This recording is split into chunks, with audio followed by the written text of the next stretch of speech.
সন্ধেবেলা চায়ের সাথে যদি এরকম মুচমুচে স্ন্যাক্স পাওয়া যায়, আশা করি সবাইরই ভালো লাগবে। 2 কাপ সুজি আর 2টো আলু থাকলে এটা আপনারা বাড়িতে ইজিলি বানিয়ে নিতে পারবেন।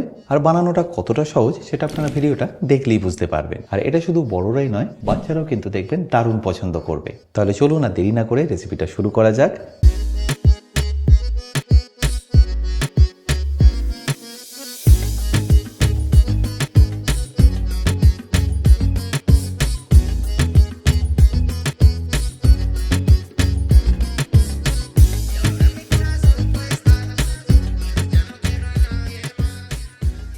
বাই দ্য ওয়ে, আমি শেফ অতনু, আপনারা দেখছেন অতনুর রান্নাঘর। আর আজকে আমাদের রেসিপি ইভিনিং স্ন্যাক্স সেট। তাহলে এই রেসিপিটা বানানোর জন্য সর্বপ্রথম আমি একটা ফ্রাইং প্যান নিয়ে গ্যাসটাকে অন করে নিচ্ছি। আর ফ্রাইং প্যানটা গরম হয়ে গেলে আমি এখানে দিয়ে দেবো 1 থেকে 2 চা চামচ সাদা তেল। আর তেলটা গরম হয়ে গেলে আমি এখানে দিয়ে দেবো 1 চা চামচ গোটা জিরে। তারই সাথে দিয়ে দিন 1 চা চামচ রসুন কুচি, 1 চা চামচ আদা কুচি আর একটু কাঁচা লঙ্কা কুচি।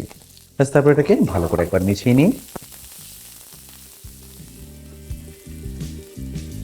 আর ভালো করে মেশানো হয়ে গেলেই দিয়ে দিন এর মধ্যে পেঁয়াজ কুচি। আমি এখানে 2টো পেঁয়াজকে কুচিয়ে ব্যবহার করলাম।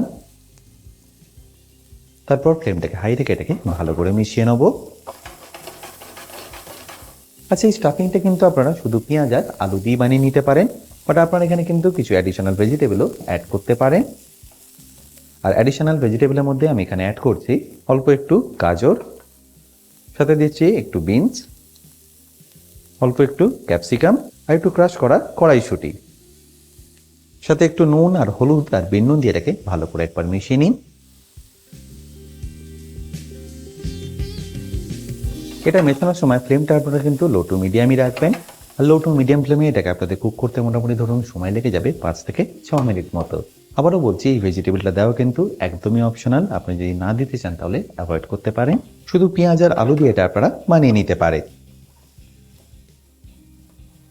দেখুন, এখন ভেজিটেবলটা কিন্তু পারফেক্টলি কুক হয়ে গেছে। ব্যাস, এই স্টেজে আমি এখানে দিয়ে দিচ্ছি আলুটা কিন্তু আমি আগে থেকেই ভালো করে সেদ্ধ করে রেখেছিলাম। আমি এখানে 2টো বড় সাইজের আলু নিয়ে নিয়েছি। এটাকে আমি ভালো করে সেদ্ধ করে গ্রেট করে নিয়েছি। আর আলুটা দেওয়ার পরে এটাকে ভালো করে আপনাদের মিশিয়ে নিতে হবে।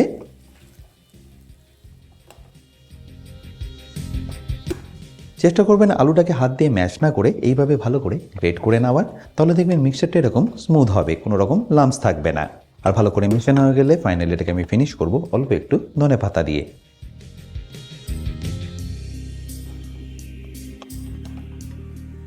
এবার এই মিক্সচারটাকে আপনাদের একটু ঠান্ডা করে নিতে হবে। আর ঠান্ডা করার জন্য এটাকে একটা প্লেটের মধ্যে তুলে নিয়ে আমি এইভাবে স্প্রেড করে দিচ্ছি, যাতে তাড়াতাড়ি ঠান্ডা হয়ে যায়।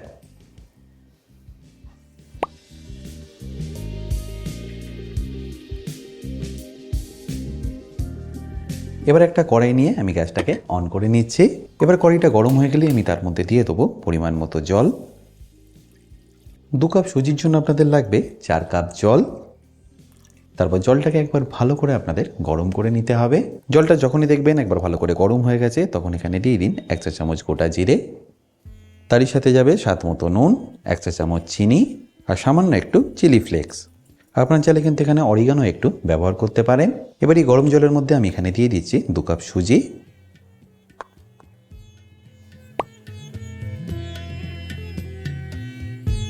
তারপর এটাকে ভালো করে মেশাতে থাকুন যতক্ষণ না এটা একদম ডোয়ের টেক্সচারে চলে আসছে।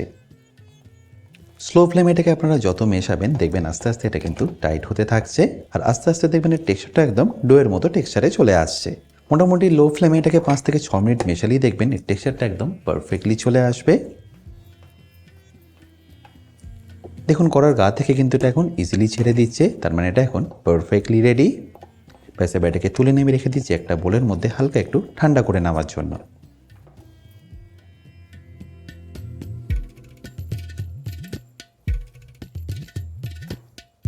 আচ্ছা, এটা যতক্ষণ ঠান্ডা হচ্ছে আমি আপনাদের আরও একটা জিনিস করে দেখাচ্ছি।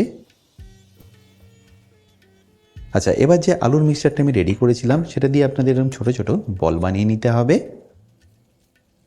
খুব বেশি বড় নয়, এরকম ছোটো সাইজের বল বানিয়ে নিলেই হবে। এবার এই একইভাবে আমি বাকিগুলো রেডি করে নেব।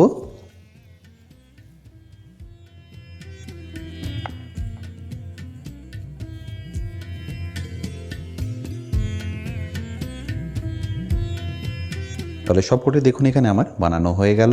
আচ্ছা, এবার দেখুন আপনাদের কি করতে হবে।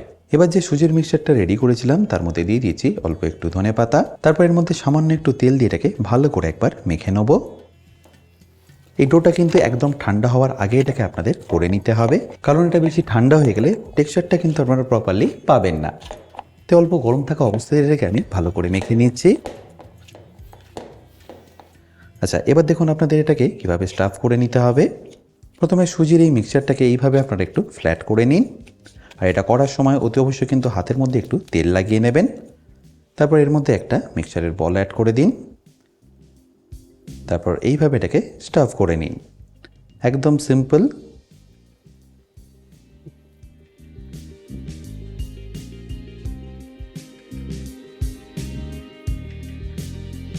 ব্যাস, তারপর এটাকে ভালো করে ঘুরিয়ে নিলেই আপনাদের কিন্তু বলগুলো পারফেক্টলি রেডি হয়ে যাবে। দেখুন, ব্যাস এবার এই সিম্পল পদ্ধতিতে আমি বাকিগুলোকেও রেডি করে নিচ্ছি।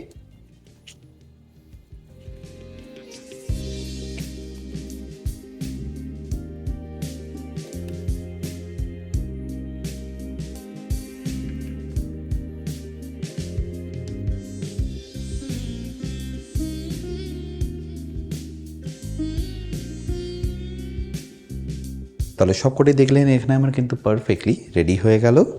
আচ্ছা, এবার একটা ময়দা স্লারি আপনাদের বানিয়ে নিতে হবে। তার জন্য আমি এখানে নিয়ে নিয়েছি 2 কাপ ময়দা। তার মধ্যে দিয়ে দেবো অল্প একটু নুন, সামান্য একটু আজওয়াইন এভাবে ক্রাশ করে, আর তারই সাথে একটু সাদা তিলও আমি এখানে অ্যাড করব। এবার এটাকে ড্রাই অবস্থাতে একবার ভালো করে মিশিয়ে নিন, আর ভালো করে মেশানো হয়ে গেলে অল্প জল দিয়ে এটাকে একটা স্লারি বানিয়ে নিন।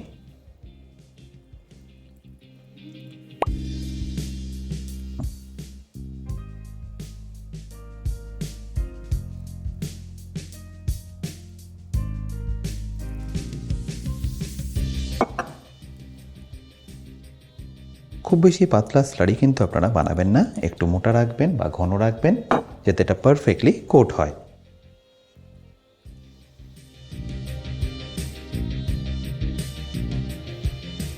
দেখুন, আশা করি টেক্সচারটা আপনারা নিশ্চয়ই বুঝতে পারছেন। আর এপাশে এগুলোকে ফ্রাই করার জন্য তেল দেখুন আমি আগে থেকেই ভালো করে গরম করে রেখেছি। এবার এক একটা বলকে আপনাদের স্লারির মধ্যে এইভাবে ডিপ করে নিতে হবে। তারপর একটা কাঁটা চামচ দিয়ে এইভাবে একবার ভালো করে মিক্স করে নিন, যাতে কোটিংটা এর মধ্যে পারফেক্টলি লেগে যায়। তারপর এটাকে তুলে নিয়ে ডাইরেক্টলি দিয়ে দিন তেলের মধ্যে। ব্যাস, এবার এটাকে আমি ব্যাচ ওয়াইজ ফ্রাই করে নেবো। এবার উল্টে পাল্টে এটাকে একদম লাল লাল করে আপনারা ভেজে নিন। মিডিয়াম টু হাই ফ্লেমে এটাকে 3 থেকে 4 মিনিট আপনাদের ভেজে নিতে হবে, তাহলেই দেখবেন এটা একদম পারফেক্টলি ক্রিস্পি হয়ে যাবে। নিশ্চয়ই দেখতে পাচ্ছেন এর মধ্যে কিন্তু আস্তে আস্তে কালারটা আসা শুরু করছে। চায়ের সাথে এগুলো খেতে দেখবেন কিন্তু দারুণ সুন্দর লাগবে। দেখুন, এর কালারটা কিন্তু আস্তে আস্তে আগের থেকে অনেকটাই লাল হয়ে গেছে, আর আগের থেকে অনেকটাই কিন্তু এখন ক্রিস্পিও হয়ে গেছে। ব্যাস, এবার এটাকে আমি তুলে নিচ্ছি।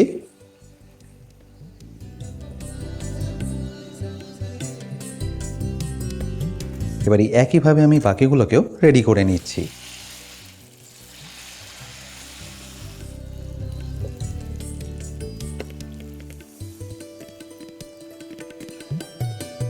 তাহলে দেখুন এখানে সবকটাই কিন্তু ক্রিস্পি করে ভাজা হয়ে গেল। আচ্ছা, এবার দেখুন এটা বাইরে থেকে কতটা ক্রিস্পি হয়েছে।